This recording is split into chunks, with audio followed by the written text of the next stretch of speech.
While the investigation into the attempted assassination of Donald Trump continues, questions continue to mount about the role of the U.S. Secret Service and how a gunman was able to get within striking distance of the former president.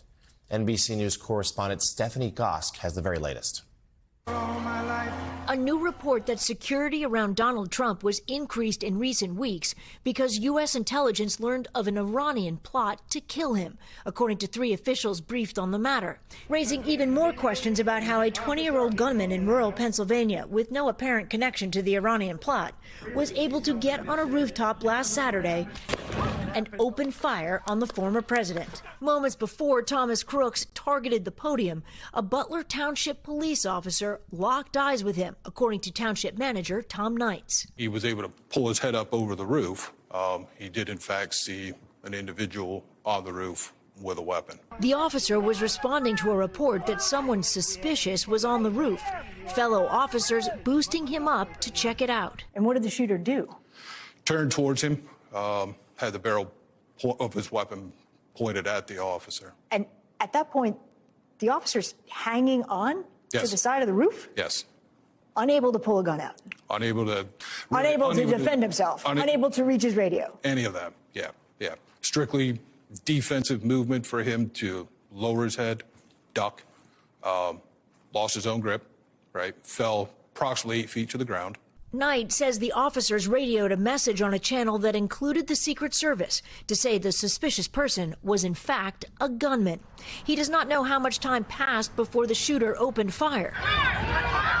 This new video showing the moments after Secret Service tackled the former president to protect him.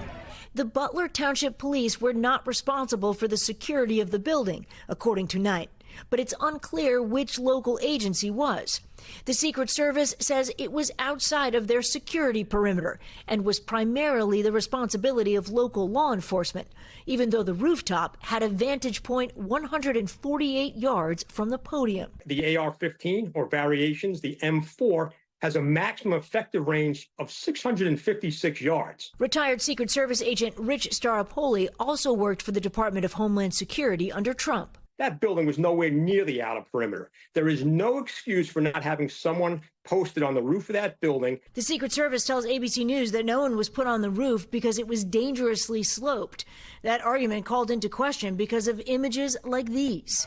The Secret Service did not respond to NBC News' multiple requests for comment, putting out a statement on X overnight. We are deeply grateful to the officers who ran towards danger to locate the gunman and to all our local partners for their unwavering commitment. That was NBC's Stephanie Gosk reporting. And joining us now, MSNBC law enforcement analyst and a former member of President Obama's task force on 21st century policing, Cedric Alexander. Good morning, Cedric.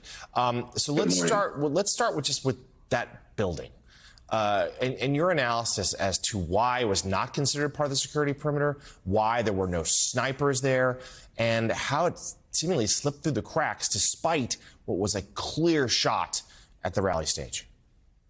Well, I think it's pretty clear now, Jonathan. It certainly was a security failure on the part, unfortunately, it appears to be of the Secret Service here.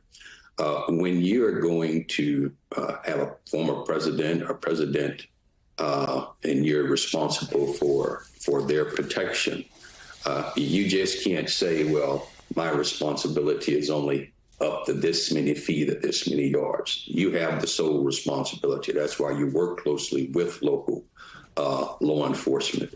However, in this case, to say it was outside of their security perimeter, that's really not acceptable. And I think that's becoming more and more evident every day.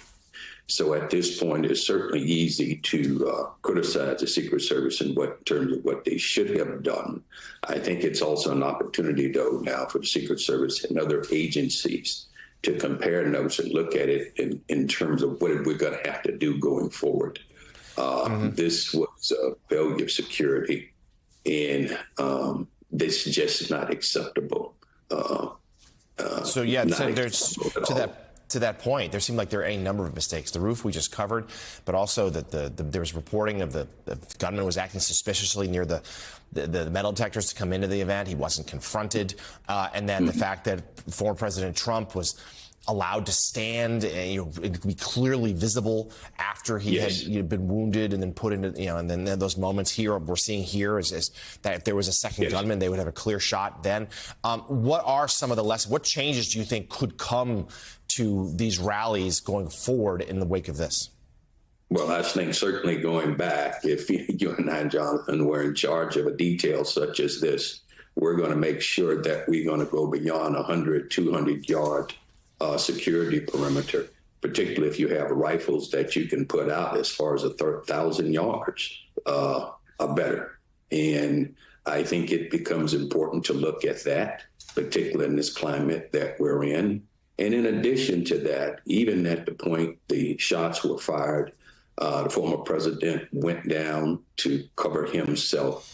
The immediate response of the Secret Service, making sure that we kept him covered, hands down, head down, because he is the target. So I think there's a lot to be learned from this.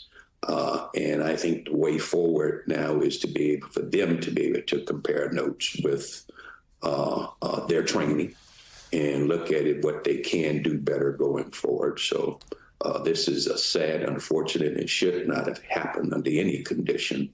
But it did. But it's an opportunity for them to learn from it. Yeah, so many questions about what went wrong and real scrutiny and pressure on the Secret Service at this moment. MSNBC law enforcement analyst Cedric Alexander, thank you for joining us this morning. Hey there, MSNBC fans. I'm Luke Russert, and be sure to join me, Rachel Maddow, Jen Psaki, Lawrence O'Donnell, Steve Kornacki, Joy Reid, and many more September 7th in Brooklyn, MSNBC Live Democracy 2024. Click on the link for ticket information. We will see you there.